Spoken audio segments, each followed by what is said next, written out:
വ്യക്തമാക്കിയതാണ്. അമേരിക്കയുടെയും ഇസ്രയേലിന്റെയും ആക്രമണത്തിന് പിന്നാലെ ഇറാന്റെ തിരിച്ചടി പ്രത്യാക്രമണം അത്രയും കനത്തതാണ് എന്ന് വ്യക്തമാക്കുന്ന ദൃശ്യങ്ങളാണ് ഇപ്പോൾ ടെല്ലവീവിൽ നിന്ന് പുറത്തുവരുന്നത്. ടെല്ലവീവിനെ ലക്ഷ്യമിട്ടുകൊണ്ട് ഇറാന്റെ മിസൈലുകൾ പതിച്ചിരിക്കുന്നു. അവിടെ വലിയ രീതിയിലുള്ള നാശനഷ്ടമുണ്ടായിരിക്കുന്നു എന്നതാണ് ഏറ്റവും ഒടുവിലായി പുറത്തുവരുന്ന വിവരം. അതുപോലെ ദുബായ് എയർപോർട്ടിന് നേരെ ആക്രമണം ഉണ്ടായിട്ടുണ്ട്. അവിടെ ഡ്രോൺ ആക്രമണമാണ് ഉണ്ടായത് എന്നാണ് നമ്മൾ മനസ്സിലാക്കുന്നത്. 4 പേർക്ക് പരിക്കേറ്റു എന്ന ഔദ്യോഗിക സ്ഥിരീകരണം വരുന്നുണ്ട്. ഏതാണ്ട് ഒരു അരമണിക്കൂർ സമയം മുമ്പ് കുവൈത്തിലെ ഒരു ഇൻഡസ്ട്രിയൽ ഏരിയയിൽ, അധികം ജനവാസ മേഖലയല്ലാത്ത ഒരു ഏരിയയിലും ആക്രമണം ഉണ്ടായിട്ടുണ്ട്. അത് രണ്ടും പക്ഷേ വലിയ ആക്രമണമല്ല. ടെല്ലവീവിലേക്ക് ഇസ്രയേലിനെ ലക്ഷ്യം വെച്ചുകൊണ്ട് ഇറാന്റെ ഭാഗത്ത് നിന്നുണ്ടായിരിക്കുന്ന പ്രത്യാക്രമണം അത് അതിശക്തമാണ് എന്ന് വ്യക്തമാക്കുന്ന തരത്തിലുള്ള ദൃശ്യങ്ങളാണ് നമ്മൾ കാണുന്നത്. അവിടെ 21 പേർക്ക് പരിക്കേറ്റിരിക്കുന്നു എന്ന പ്രധാനപ്പെട്ട വിവരം ഇപ്പോൾ പുറത്തു വരുന്നുണ്ട്. ആദിൽ പാലോട് നമുക്കൊപ്പം തുടരുന്നുണ്ട്. ആദിൽ, ആ ദൃശ്യങ്ങൾ നമുക്ക് കാണാം. വലിയ നാശനഷ്ടം ആ മേഖലയിൽ ഉണ്ടായിട്ടുണ്ട്. അത് ജനവാസ മേഖലയാണ് എന്ന് ഒറ്റ നോട്ടത്തിൽ ദൃശ്യങ്ങളിൽ നിന്ന് തോന്നുന്നു. അറിയില്ല, ജനവാസ മേഖലയാണോ? എത്രത്തോളം വലിയ ആഘാതം, നാശനഷ്ടം അവിടെ ഉണ്ടാക്കിയിട്ടുണ്ട് ആദിൽ? ഉറപ്പായും അങ്ങനെ തന്നെയാണ്. പല മേഖലകളിൽ ഇപ്പോഴും ആക്രമണങ്ങൾ തുടരുന്നു എന്ന് തന്നെ നമുക്ക് മനസ്സിലാക്കാൻ സാധിക്കുന്നു. പല മേഖലകളിലും ഇപ്പോഴും ആക്രമണങ്ങൾ തുടരുകയാണ്. അതിൽ ഒന്ന് ടെല്ലവീവാണ്. ടെല്ലവീവിൽ ഇപ്പോഴും ആക്രമണങ്ങൾ തുടരുന്നു. അത് ഇറാന്റെ ഭാഗത്തു നിന്നുള്ള മിസൈൽ ആക്രമണമാണ്. അതേസമയം ഇറാന്റെ അടുത്തുള്ള അയൽ രാജ്യങ്ങളൊക്കെ ആയ പല GCC രാജ്യങ്ങളിലേക്കും ഡ്രോൺ ആക്രമണം തുടരുകയാണ്.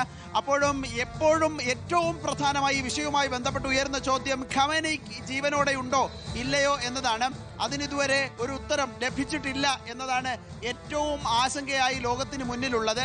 ഖമേനെയി ഉണ്ടോ ഇല്ലയോ, ജീവനോടെ ഉണ്ടോ ഇല്ലയോ, സുരക്ഷിതനാണോ അല്ലയോ എന്ന ചോദ്യം, അതിന് ഉത്തരം നൽകേണ്ടത് ഇറാനാണ്. പക്ഷേ ഇറാൻ ഇപ്പോഴും പല രൂപത്തിലുള്ള മറുപടികൾ നൽകുന്നുണ്ട്. സുരക്ഷിതനാണ് എന്ന മറുപടികൾ ഇറാൻ മാധ്യമങ്ങൾ നൽകിയിരുന്നു. പക്ഷേ ഔദ്യോഗികമായി ഖമേനെയി സാധാരണ ഈ രൂപത്തിൽ സംഘർഷ പശ്ചാത്തലങ്ങളിലൊക്കെ വരുന്നത് പോലെ ഇനി മാധ്യമങ്ങൾക്ക് മുന്നിൽ പ്രത്യക്ഷപ്പെടുമോ, അതോ രാജ്യത്തെ അഭിസംബോധന ചെയ്യുന്ന ടെലിവിഷനുകളിലൂടെ പ്രത്യക്ഷപ്പെടുമോ എന്ന ചോദ്യമുണ്ട്. ഇതിനിടെ 2 തവണ ബെഞ്ചമിൻ നെതന്യാഹു, ഇസ്രായേൽ പ്രധാനമന്ത്രി, രാജ്യത്തെ അഭിസംബോധന ചെയ്തു, ലോകത്തോട് കാര്യങ്ങൾ വിളിച്ചു പറഞ്ഞു. ട്രംപും സമാനമായ അഭിപ്രായങ്ങൾ പറഞ്ഞു. ശരി, ആദിൽ പാലോടാണ് വിവരങ്ങൾ പങ്കുവെക്കുന്നത്. American president Donald Trump Truth സോഷ്യലിലൂടെ നടത്തിയ പ്രതികരണമാണിപ്പോൾ ലോകം മുഴുവൻ ചർച്ചയായിക്കൊണ്ടിരിക്കുന്നത്. ഇറാന്റെ പരമോന്നത നേതാവായ അയത്തുള്ള അലി ഖമനേയിയെ വധിച്ചിരിക്കുന്നു എന്ന പരാമർശമാണ് ഡൊണാൾഡ് ട്രംപ്, അമേരിക്കയുടെ പ്രസിഡന്റ്, നടത്തിയിരിക്കുന്നത്. അത് ട്രംപിന്റെ സാധാരണയൊക്കെ നമ്മൾ കാണുന്ന ഒരു അവകാശവാദം പോലെയാണോ, അതോ അത് യാഥാർത്ഥ്യമാണോ എന്നുള്ള ചർച്ചയാണ് ഇപ്പോൾ ലോകം മുഴുവൻ നടന്നുകൊണ്ടിരിക്കുന്നത്. അത് ശരിയാണെങ്കിൽ ഈ തർക്കത്തെ, ഈ യുദ്ധത്തെ പുതിയൊരു തലത്തിലേക്ക് കൊണ്ടുപോകുന്ന തരത്തിൽ അമേരിക്ക ലക്ഷ്യമിടുന്ന, ഇസ്രയേൽ ലക്ഷ്യമിടുന്ന അവിടെയുള്ള ഭരണമാറ്റമെന്നും അയത്തുള്ള ഖമനേയിയെ താഴെ ഇറക്കുക എന്നുള്ള ലക്ഷ്യത്തിലേക്കുമുള്ള അവരുടെ യാത്രയായി അത് മാറും.